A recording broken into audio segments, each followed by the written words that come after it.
Assalamualaikum warahmatullahi wabarakatuh dan selamat sejahtera diucapkan kepada Madam Wan Zalina binti Wandin. Kami daripada Kumpulan Bunga Raya akan membentangkan video perbentangan yang bertajuk Kerjasama Sekolah dengan NGO. Kumpulan kami terdiri daripada saya sendiri, Nur Syazana binti Manak, bersama rakan pembentang yang lain iaitu Nur Hanania binti Muhammad Yusof, Afiq Hazmi bin Amran dan Nurul Atikah binti Ahmad Syukri. Okey, yang pertama sekali pengenalan. Isu pelajar dalam kemiskinan merupakan isu yang tidak asing lagi di seluruh Malaysia. Kemunculan isu kemiskinan pelajar adalah disebabkan beberapa faktor utama seperti faktor pendidikan, faktor kerajaan, faktor keluarga dan sebagainya. Oleh itu, pelbagai pendekatan diperlukan bagi mengatasi cengkaman kemiskinan pelajar sekolah. Isu kemiskinan pelajar turut menjadi tumpuan seluruh warga NGO dalam menyalurkan sumbangan dan khidmat bakti bagi membantu meringankan masalah kemiskinan pelajar tersebut. Oleh itu, sekolah sebagai sebuah institusi sosial tidak wujud secara bersendirian. Oleh itu, permuafakatan bersama masyarakat dan sekolah serta organisasi luar penting dalam membawa kejayaan dalam membasmi kemiskinan pelajar. Oleh itu, Islamic Relief selaku badan NGO tidak terkecuali bekerjasama dengan sekolah dalam menghulurkan bantuan dan sumbangan bagi membantu pelajar yang menghadapi masalah kemiskinan ini. Menurut Nursita Jamil dan Siti Hadiah Cikmat 2014, kemiskinan merupakan situasi sebab kekurangan terjadi bukan atas kehendak dan kerelaan isi rumah miskin. Kategori tahap pendapatan yang disediakan oleh kerajaan Malaysia telah mengatakan bahawa jumlah pendapatan yang sama atau kurang daripada RM2,000 sebulan adalah berada di bawah kategori isi rumah berpendapatan rendah. Pertubuhan bukan kerajaan merupakan pertubuhan yang ditubuhkan oleh pihak atau pertubuhan swasta yang tidak mempunyai apa-apa hubungan dengan mana-mana kerajaan. Ada NGO yang dibiayai oleh kerajaan tertentu. Namun, keahlian pertubuhan sebegini tidak terbuka kepada mana-mana pihak kerajaan, menurut Suryati et al. 2016. Okey, seterusnya kita lihat pula latar belakang NGO Islamic Relief. Islamic Relief merupakan sebuah organisasi bantuan dan pembangunan kemanusiaan antarabangsa yang ditubuhkan pada tahun 1984 oleh sekumpulan pelajar pasca siswazah yang prihatin. Islamic Relief bergiat aktif lebih 45 buah negara di seluruh dunia. Ibu pejabat Islamic Relief ni terletak di Birmingham, United Kingdom. Dari segi skop bantuan, merangkumi bantuan kecemasan, pembangunan mampan bersepadu dan pengurangan risiko dan advokasi. Islamic Relief Malaysia mula ditubuhkan pada tahun 2005 dan dirasmikan oleh Tun Dr. Mahathir Mohamad. Tujuan penubuhan Islamic Relief ni adalah untuk meneruskan bantuan kemanusiaan di rantau Asia Pasifik dan berperanan sebagai pejabat penjanaan dan pelaksana projek tempatan dan antarabangsa. Visi Islamic Relief adalah berdasarkan kepada kepercayaan serta nilai-nilai Islam. Islamic Relief berhasrat untuk mewujudkan dunia prihatin di mana komuniti diupayakan, tanggungjawab sosial dilaksanakan dan masyarakat bersatu meringankan penderitaan golongan yang memerlukan. Manakala misi adalah untuk mempromosikan pembangunan bersepadu dan pemeliharaan alam sekitar dengan penekanan kepada kehidupan mampan. Yang kedua adalah membantu golongan terpinggir dan memerlukan untuk menyuarakan keperluan mereka dan bekerjasama dengan pihak lain bagi mengenal pasti punca dan mengatasi kemiskinan. Fungsi yang kami pilih untuk NGO dan tajuk kami adalah fungsi functionalisme, iaitu mengkaji fungsi perilaku sosial atau institusi pendidikan yang menyumbang kepada penerusan institusi tersebut. Fungsi utama sekolah ialah menyampaikan ilmu pengetahuan dan tingkah laku yang dikehendaki untuk memastikan kesejahteraan ahli masyarakatnya.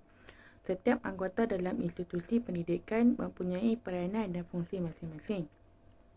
Teori ini juga menekankan kesefahaman masyarakat atau konsensus penglibatan NGO termasuk Islamic Relief berkait rapat dengan teori funksialisme. Hal ini kerana setiap anggota masyarakat sentiasa berganding bahu, menolong dan menyokong antara satu sama lain untuk memastikan fungsi dan peranan setiap pihak berjalan dengan lancar supaya matlamat yang ditetapkan boleh tercapai bersama. Seterusnya kita beralih kepada faktor berlakunya kemiskinan dalam kalangan masyarakat. Yang pertama adalah kurangnya pendapatan isi rumah, yang mana tidak dapat menampung kos sara hidup yang semakin tinggi.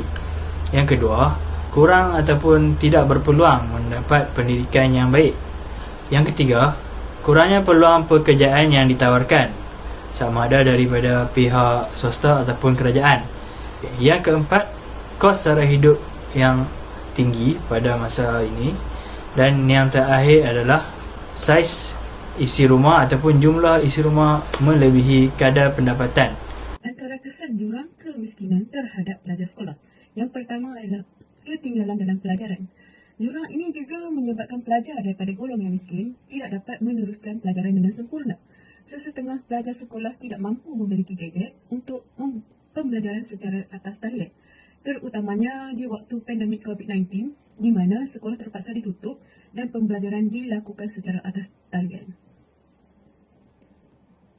Pembelajaran atas talian juga memerlukan internet. Kebanyakan keluarga berpendapatan rendah tidak mampu menyediakan kemudahan internet kepada anak-anak. Hal ini akan menyukarkan lagi pembelajaran pelajar yang menyebabkan mereka gagal hadir ke kelas atas talian. Kesan kedua adalah tidak mampu sambung belajar ke peringkat lebih tinggi. Selain itu, pelajar daripada golongan miskin berisiko tidak mampu menyambung pelajaran ke peringkat lebih tinggi. Kesempitan wang menyebabkan ramai tidak mampu meneruskan cita-cita untuk ke menara gading. Kebanyakannya mengambil keputusan untuk tidak meneruskan pengajian ke universiti, malah memilih untuk bekerja demi membantu keluarga. Yang ketiga, berhenti sekolah demi keluarga. Segelintir pelajar daripada golongan miskin pula terpaksa mengambil keputusan untuk berhenti belajar. Mereka berfikir bahawa kos pendidikan akan membebankan keluarga. Mereka memilih untuk bekerja untuk membantu ekonomi keluarga. Meskipun tidak mempunyai kelulusan tinggi, namun wang adalah yang utama bagi meneruskan kehidupan. Kesan seterusnya di mana jurang pendidikan antara golongan kaya dan miskin semakin melebar. Jurang ini dapat dilihat melalui tahap pendidikan golongan kaya dan miskin. Golongan kaya mampu menampung kos pengajian dan menyediakan kelengkapan yang lengkap untuk pelajar. Mereka mempunyai kelebihan untuk mendapat pendidikan yang sempurna. Manakala pelajar daripada keluarga miskin terpaksa menangguhkan persekolahan menyebabkan mereka tertinggal di belakang berbanding rakan seusia. Kesan berikutnya, ketidakstabilan emosi dan sosial, di mana perkara ini juga mampu menimbulkan isu seperti ketidakstabilan emosi dan sosial. Perbezaan umur dan taraf hidup boleh mendatangkan rasa rendah diri atau rasa tidak selamat sepenuhnya. Zaman persekolahan merupakan masa untuk mereka mencuba menyesuaikan diri dengan orang sekeliling. Sekiranya mereka gagal menyesuaikan diri disebabkan faktor taraf hidup, mereka mula menjadi rendah diri dan kurang berkeyakinan. Seterusnya kita lihat keterlibatan NGO Islamic Relief dengan kerjasama sekolah-sekolah. Terdapat beberapa kempen ataupun aktiviti yang telah dijalankan oleh NGO Islamic Relief dengan kerjasama sekolah-sekolah di seluruh Malaysia. Antaranya adalah yang pertama, kempen Cheer to School. Kempen ini telah dijalankan saban tahun di seluruh Malaysia. Kempen ini juga telah memilih ataupun memberi sumbangan kepada pelajar-pelajar yang layak, iaitu pelajar-pelajar yang merupakan golongan B40 dan ke bawah, dan juga pelajar-pelajar antaranya yang merupakan orang kelainan upaya, orang asal di Semenanjung, Sabah dan Sarawak, dan seterusnya orang-orang yang merupakan golongan miskin bandar. Sumbangan yang diberikan adalah berupa kelengkapan persekolahan, kelengkapan kebersihan pelajar dan juga pembiayaan tahunan. Seterusnya yang kedua adalah kempen Bring a Smile, Donate a School Kit Now. Kempen ini juga merupakan kesinambungan daripada kempen Cheer to School. Kempen ini juga merupakan kempen yang dijalankan sahabat tahun, dan kempen ini merupakan bantuan secara berperingkat kepada pelajar-pelajar juga yang terpilih. Antaranya seperti yang disebutkan sebentar tadi, iaitu pelajar-pelajar yang merupakan golongan miskin bandar, pelajar yang merupakan golongan orang asal di Semenanjung, di Sabah dan Sarawak, dan juga pelajar-pelajar yang merupakan golongan mempunyai golongan keluarga yang berpendapatan rendah. Akhir sekali, Sumbangan Ramadan dan Iftar. Okey, sumbangan Ramadan dan Iftar dijalankan oleh Islamic Relief bersama kerjasama sekolah pada bulan Ramadan. Sumbangan ini diberikan kepada keluarga ataupun pelajar yang layak, dan sumbangan diberikan berupa alatan kelengkapan rumah seperti bekalan makanan untuk keluarga pelajar terbabit. Akhir sekali, sebagai kesimpulan, pertubuhan bukan kerajaan iaitu NGO perlu terus membantu bidang pendidikan negara kepada murid yang tidak berkemampuan, kerana ini dapat membantu menyediakan keperluan asas yang lengkap untuk memberi sinar harapan dalam hidup mereka. Selain itu juga dapat menyediakan dan memberi sebaik-baik kemudahan pendidikan tambahan dan bimbingan kepada mereka. Membina tubuh badan dan daya fikiran mereka agar menjadi insan yang sihat, cergas, berdisiplin dan berakhlak mulia. Ini juga adalah antara usaha meningkatkan kemahiran guru serta pelajar selain membantu membangunkan infrastruktur sekolah ke arah lebih baik. Itu saja daripada kumpulan Bunga Raya. Sekian, terima kasih.